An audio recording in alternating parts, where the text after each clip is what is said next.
These are the last moments that 4-year-old Aria Talathi was heard alive, before police say her mother, pediatrician Dr. Neha Gupta, killed her, allegedly smothering this little girl and staging her death to look like an accidental drowning. We are going to break down what we are seeing in this newly released surveillance footage with a retired NYPD detective to understand what this will mean for the investigation. Welcome to Sidebar, presented by Law&Crime. I'm Jesse Weber. You may remember the case of 4-year-old Aria Talathi, who was tragically found dead in the backyard pool of a Florida rental home in late June of 2025. Her mother, Dr. Neha Gupta, an Oklahoma pediatrician, she's accused of smothering her daughter and staging the scene.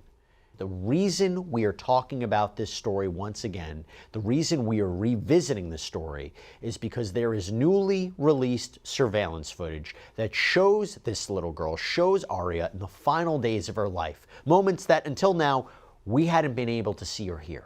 Newly released surveillance footage obtained by Law&Crime captures what looks like an ordinary mother-daughter beach trip.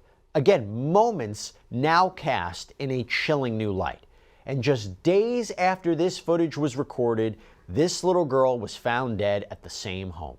If you've been following Sidebar, you will remember this case. Dr. Neha Gupta, this pediatrician at the center of what is arguably one of the most shocking child deaths in recent memory that we've covered here on the show. And you might also remember this, the dramatic moment that U.S. Marshals showed up to arrest her in her Oklahoma home on July 1st, 2025. Police with a warrant! Open the door! Do it now! That's still pretty loud. Come to the door! Hands! Hands! Come out! Contact! On the ground. Come here. Now here's the thing, okay, this is what's interesting. Gupta was initially charged with first-degree murder, but since then a lot has changed. It was first downgraded to aggravated manslaughter, and then it was elevated back to a murder charge, okay? We're going to get into all of that. And we're going to break down what we're seeing for the very first time in this newly released surveillance footage in just a moment. But first, how do we get here, right? What is going on? What's the context? So according to an arrest warrant, police were called around 3:41 a.m. on June 27, 2025 to a short-term rental property in El Portal, Florida. This is outside the Miami area. And this is after a call came in from Gupta reporting that her 4-year-old daughter had drowned. The warrant reads, officers observed A.T., hereinafter referred to as the deceased victim, unresponsive and submerged in the deep end of the swimming pool. MDFR personnel extracted the deceased victim from the pool and began cardiopulmonary resuscitation. The victim was pronounced deceased at 4:28 a.m. Now, Gupta told investigators that she had been sleeping beside her daughter, woke up, found her missing. She claimed that the sliding glass door to the pool had somehow been opened and that she tried to save her daughter but couldn't because she couldn't swim. Remember that she couldn't swim. The warrant quotes her saying she attempted to remove the victim from the pool. However, she was unsuccessful due to the fact that she's unable to swim. We will come back to that detail later. But that is the version of the story that Gupta apparently told authorities. The autopsy in this case tells a very different story. Why? The doctor, the Miami-Dade medical examiner, found that there was no water in Aria's lungs or stomach.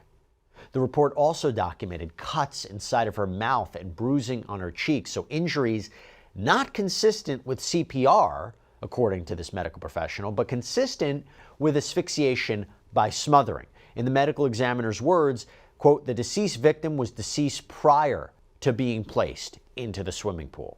And that finding transformed a tragic accident report into a homicide investigation. Now, if you're a fan of Sidebar, you know we cover a lot of cases, you know we put out a lot of clips a day, and I will tell you, if you are thinking about how to build up your social media following, if you're thinking about how to put content out there, we got to tell you how our little secret, our little trick. So we use a platform called Opus Clip. This is an all-in-one AI editor that makes it easier and faster to cut, create, and upload videos across all social media platforms. Through the power of AI, Opus Clip automatically generates B-roll, it cleans up audio, and it reframes your videos for any platform. It is so easy to start using. I'm going to show you how right now. All you got to do is go to opus.pro/sidebar, you sign up, you upload a video, and in just a few minutes, you will have tons of perfectly edited clips clips ready to go. So whether you're making videos for TikTok or Shorts or Instagram Reels, Opus Clip is your one-stop shop for getting your best content seen by more viewers across all these platforms with the press of just one button.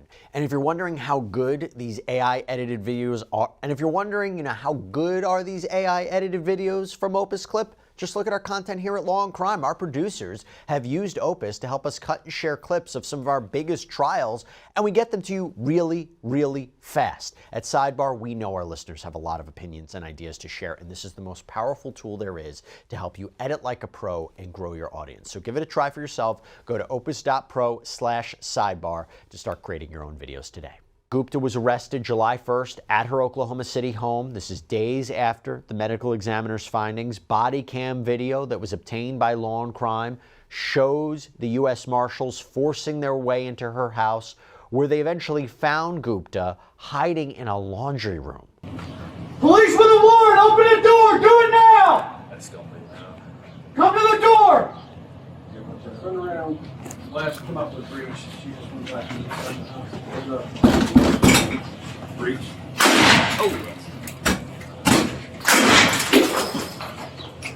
Neha Gupta, come to the front door! Do it now! Breach. To the U.S. Marshals, we have a warrant for your arrest! Come to the front door! Do it now!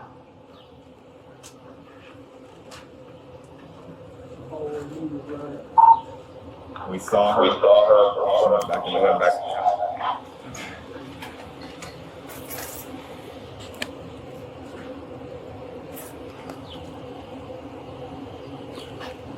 Where did she go?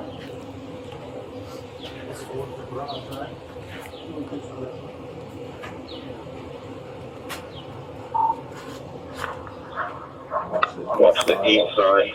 East side of the house.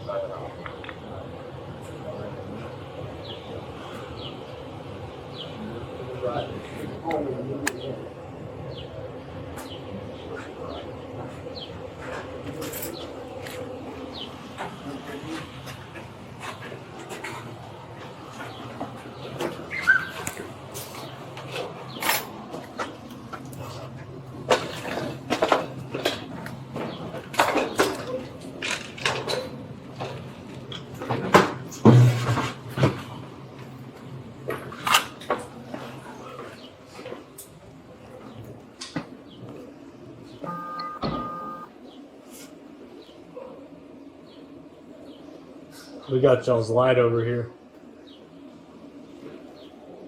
Wraps around us. Yeah. You want us to move up, or you guys got it? Let's push and see what's on this right side. Get this closet. Clear the closet. Turn right hold.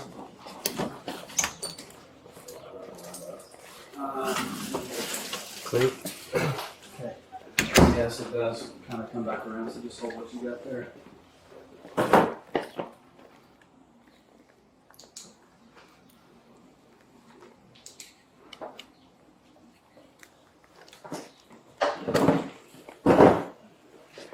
Partially open the door all the way down through the hallway. Does that go out to the garage right there? Yep. Hey, we're gonna clear this garage, so back up a little bit, will you? I'm hybrid. Okay. It's unlocked.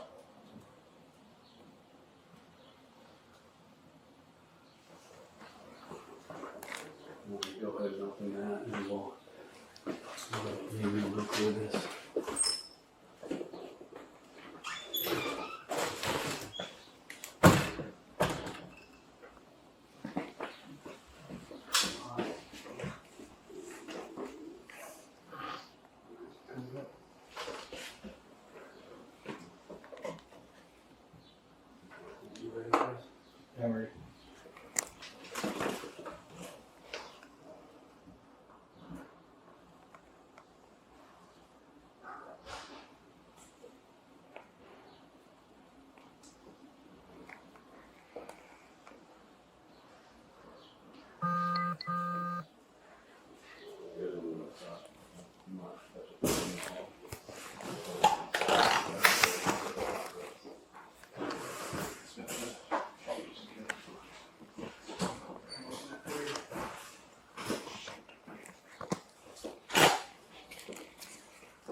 guess we gotta remember what's on it, if it's a lock or something.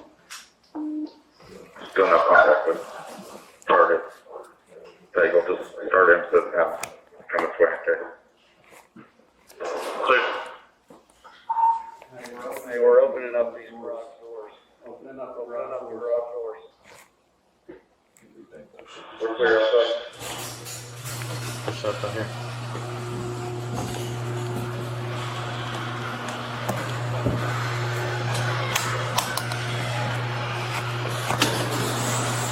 Hands! Hands! Come out! Contact. On the ground. Come here.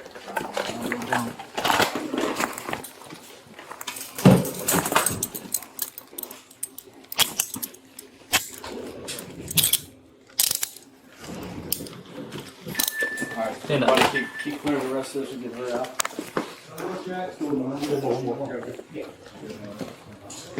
She hasn't been checked. You good? Or doors off. Take her off. You want to help me? She was taken into custody, extradited to Florida. She first appeared in court on July 18th, where prosecutors argued the evidence pointed to an intentional and premeditated act, while Gupta's attorney called the charge premature, claimed that Aria's death was accidental, a tragedy, that it wasn't a crime, accused investigators of rushing to judgment. But the judge referenced the medical examiner's findings. Her lungs were dry, indicating she did not drown. So for purposes of this probable cause hearing, there is probable cause. In addition, she waited 10 minutes before she purportedly called 911 for help. And Gupta was denied bond. And now this is where we return to the new evidence, okay? And to help me break it down, I want to bring on special guest, friend of the show, Tom Smith, retired NYPD detective and co-host of the Gold Shield Show. Good to see you, sir. Thanks for taking the time to come in. When you arrive at a scene like this, and I don't know if you've ever arrived at a scene like this, I hope you never did, but how do you differentiate between an accident, right, an accidental death, and a potential homicide? Well, when you first show up, you're not. Your very first thing is to aid the victim, or whatever needs to be done when it comes to the victim is what you're doing first. Getting that taken care of, getting an ambulance there, getting whatever aid is necessary to take care of that victim. And then later on, when detectives arrive and statements start going, what did you first observe? What did you first see? That's when it starts to break down of how it happened or what the circumstances were surrounding it. Can you tell from a scene, not even speaking of the enemy, from a scene itself, the physical evidence of the scene, can you tell whether something was tampered with? Can you tell whether something was staged? Can you tell if something doesn't add up? And what are those clues? Yeah, and it depends on where it is. Like a room, a bedroom. Yeah, you could take a snapshot look at it and see, what's moved, what's broken, what's not. An outdoor scene like this with just a swimming pool, very difficult. Autopsy findings, are they the end-all be-all? Have you ever disagreed with an autopsy finding based on your own investigation? No, absolutely not. They're the experts. That's their world. That's what they're educated and paid to do. And I haven't ran into one that I disagreed with. There's ones that you get that you question more, like, hey, tell me more about it. Tell me how this didn't happen or how your findings conclude this. Those conversations take place. But just to say, no, that wasn't what I thought, no. When I tell you there is an absence of water in this little girl's lungs, what does it tell you? Absolutely did not drown. I mean, no doubt about it. That was actually the first thing I looked up when it came to this case, was what were the autopsy findings when it came to her lungs, her trachea, anything like that. And the absence of any water in there takes away the whole drowning part. Regarding the surveillance footage, which we're going to get into, generally speaking, how important is surveillance footage in a case like this, particularly footage that leads up to some sort of event? How much does it tell you about what a person's thinking or doing, or their actions, their mannerisms? What are you looking for? Oh, a lot. The interactions between the two, conversations between the two, what's said by each party. Those are dramatic when it comes to leading the course of an investigation of a direction you want to go in, because of just, it's family. Things are just going on at a normal, natural pace, and that's what you want to see. And you want to try to get the little snippets of maybe something bad being said, or one small little action that was done that leads to, a terrible event like this. And a lot of people, I'm not saying in this case, but a lot of people, they don't even realize that they're on tape. right? They don't even realize they're on surveillance tape. Right, and it's their own house. Yeah, yeah. Well, and but that's a good point. I mean, we see that a lot. But like, you know, even the Mark Sanchez case, totally different situation. But you know, that footage, there's probably multiple footage, both of the attack, the alleged attack, and then him walking around. There's cameras everywhere, and it captures everything. So I would imagine, in a way, solving a crime, trying to figure out what happened, is easier today than it was 20 years ago. Oh, dramatically easier. You know, I wouldn't say easier, but it's the technology today helps investigations go on. The presence of video cameras, like you said, is everywhere. If it's not in a store or it's not in the corner of a building, it's on a traffic light. It's on someone's ring, you know, on their front door. It is endless what the coverage is of surveillance technology today. So at first she's charged with a first-degree murder charge, and this is interesting but then a month later, prosecutors downgraded that to aggravated manslaughter, but by August 13th, prosecutors reinstated a murder charge. This time it was second degree. So it seems they're still saying the evidence supports that this girl was smothered, that the scene was staged. Have you seen a back and forth like that on charges? Well, you know what? Here's what I want to say about that. And me and you have had this discussion. You have asked me on other shows, what takes so long when there's an investigation going on to come up with what charge you're going to charge someone? This is exactly why. Because if you jump too quick, this is what happens. And now the prosecution looks horrible. Detectives are kind of in the middle of this because they probably know what should be charged, but then it's up to the DAs to do it. And it affects the jurors out there. You know, jurors during a trial aren't supposed to watch the news or read the paper, whatever, but beforehand in your own life, you're going to. So now you see, is the prosecution really on the right track? Is it right? Is it wrong? What are they doing? So that's why I always said to you that the more time you take with going through it methodically and making sure you do this once and one time and you're right about it, this is exactly why. How much do investigators influence prosecutorial decisions on charges? It depends on the relationship you have. You know, most detectives and DAs have great relationships because you're dealing with the same ones all the time. It's kind of one team. And that's why that relationship is so important, because each of you need to rely on your opinions and your experiences of what you saw, what your gut feeling is, but then you can't go gut into the law. Then the law has to take over. You know, so it's a back and forth, but the relationship there is very, very important to each other's experience. So you're saying Law and Order is real? It's accurate? Yeah. I mean, we've had, and you know what? It's not always on the right page. You know, you've had disagreements.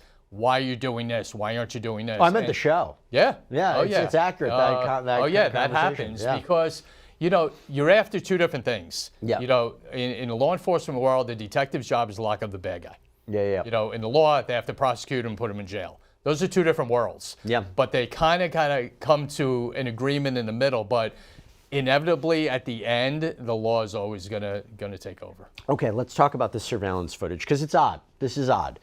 There were cameras at this rental property, and it captures Dr. Neha Gupta on June 25th and the 26th. So this is the final days before this little girl's death. The footage we obtained shows this 4-year-old in what is just little ordinary moments with her mother at this short-term rental property before authorities say she was found dead in the backyard pool. In the footage, you can see who police say is Gupta pulling up to that El Portal home in her car on June 25th, then stepping out with her daughter. You can even hear Aria's voice here. You see her again in this video where Gupta appears to walk to her car, grab the bags. Later, she's seen bringing in a suitcase, and you can still hear the little girl's voice in the background. That evening, a food delivery arrives. The next afternoon, there was a diaper change. Later, Gupta is seen carrying the tired-out girl inside. I will tell you, this would be the last time that Aria was seen alive, because the next morning, this is now June 27th, flashing lights, first responders arrive, and finally, the heartbreaking scene, her body being taken out on a stretcher. Tom, I think that this is important footage. What does it tell you, though? Because it seems just so ordinary. And if you think about what she's accused of doing, is there anything in there that is a clue? No, that's what I said before. You know, video footage is great. You know, you're always looking for video footage on the detective side to find something wrong, but that's not always the case. You know, like I said, it's normal interaction that you see on these videos between a mother and her daughter. And hearing her voice, "Mommy, I'll help you with the bag." You know, just there's no animosity there. There's no violent tendencies there. There's no yelling. There's none of that. So sometimes the video of what you're kind of looking for, because you know the end result, you know the event that took place. And when you start looking at videos and none of that is on there, then you have to go to the next step. But it does provide a timeline. Yes, very important. You are absolutely right about that. Timelines when it comes to these are very important because you could get statements from the people that are involved and those get murky and cloudy and kind of on top of each other. When you have a definitive timeline because of video, that certainly helps out. But this could help defense attorneys, right? In the sense, like, if this is a woman who's accused of murdering her daughter, do you see anything on this tape that would indicate this is something that was about to happen, or if she has the ability to do this? I mean, in the tape, you could argue she's caring for her daughter. Yeah, no doubt about it. And listen, defense attorneys have a job to do, and that's to defend their client. And a video like this is certainly going to help out. Now, through her attorney, Gupta maintains her innocence, insisting that her daughter's death was accidental, that it was a tragedy, it wasn't a crime, accusing investigators of rushing to judgment. But Tom, I want to talk about this now. I want to talk about one detail from a past interview of Gupta's. I don't know if you saw this. It is raising some eyebrows, okay? We found this video that is circulating on YouTube from November 18th, 2022, where a medical virtual discussion on research that Gupta had published, she was asked to share a fun fact about herself. Here is what she said. I love adventure sports. So I guess not a lot of people know about that. So I love scuba diving, snorkeling. Scuba diving and snorkeling. Remember earlier we told everybody that according to police, she said she couldn't swim. That's why she couldn't save her daughter. I mean, per the warrant, the subject stated she attempted to remove the victim from the pool. However, she was unsuccessful due to the fact that she's unable to swim. What do you make of that? That's a problem. Yeah. You know, your words come back to haunt you sometimes when you're not thinking, obviously, in the future of what might take place, and you're just giving an interview and being truthful in that interview about things you like, things you can do, you know, events that you go to, that you snorkel and swim and everything, and then later on, it's going to come back to haunt you, and this is a problem for her. It's like riding a bike, right? Like once you know how to swim, once you're in, it's not like you lose that ability unless there's some sort of tragic, you know, traumatic physical injury where you no longer can swim. Is this common where you see people making statements, maybe particularly online, particularly on social media, that come back to bite them and it contradicts something that they say later on? Sure. You know, we bust on social media a lot in certain things, and sometimes it works, and sometimes it helps out investigations when things like this occur. And let's get something straight, you know, Jess, you know, she's not swimming the English Channel. She's not swimming in the Atlantic Ocean. She's jumping into a pool, grabbing a body that's probably 40 pounds or so and getting it out of the water. And it's your daughter, all right? You would move heaven and earth to take care of one of your kids and try to do everything you could for one of your kids. And the excuse of I can't swim when you're not really swimming is her defense in this is going to cause a problem. Now, something else that I want to bring up with you are custody issues, okay? Custody issues that were uncovered. So investigators also learned that Gupta was in the middle of a bitter custody battle with her ex-husband, Dr. Aria Talathi, who says that he had no idea that she had taken their daughter out of Oklahoma. Court records show he'd been granted temporary sole custody after claiming Gupta interfered with Aria's medical care and exhibited erratic behavior. He even petitioned the court for a psychological evaluation, citing, quote, unreasonable mood swings and concern for the child's safety. When I say that, how seriously do investigators look at that? How do they weigh prior concerns about erratic behavior or interference with medical care? Is it related to this case? Yes, it's a major part of the investigation. And I've said it all the time, interviews are so vital when it comes to family members, past history, things you've done in the past. And when it comes to custody battles, you nailed it. There is so many things that come out when interviews are done, when there's specific custody battles going on about the way people are. You know, behind closed doors or behind cameras, people are different. So that's where you really get into the integral parts of a relationship when you're dealing and talking to an ex-spouse or a spouse about their actions, statements they've made, anything like that is going to be a big part in this. Well, Dr. Neha Gupta remains behind bars in Miami-Dade County. She's awaiting trial on that second-degree murder charge, and court records show that she's due back in court on November 13th for a status hearing. We are obviously going to keep following every development as it unfolds, because this is a case that is constantly changing and evolving, and we're still trying to understand exactly what happened to this little girl. Tom Smith, good to see you. Thanks so much for taking the time. Always a pleasure, Jesse. And that is all we have for you right now here on Sidebar. Everybody, thank you so much for joining us. And as always, please subscribe on YouTube, Apple Podcasts, Spotify, wherever you should get your podcasts. You can follow me on X or Instagram. I'm Jesse Weber. I'll see you next time.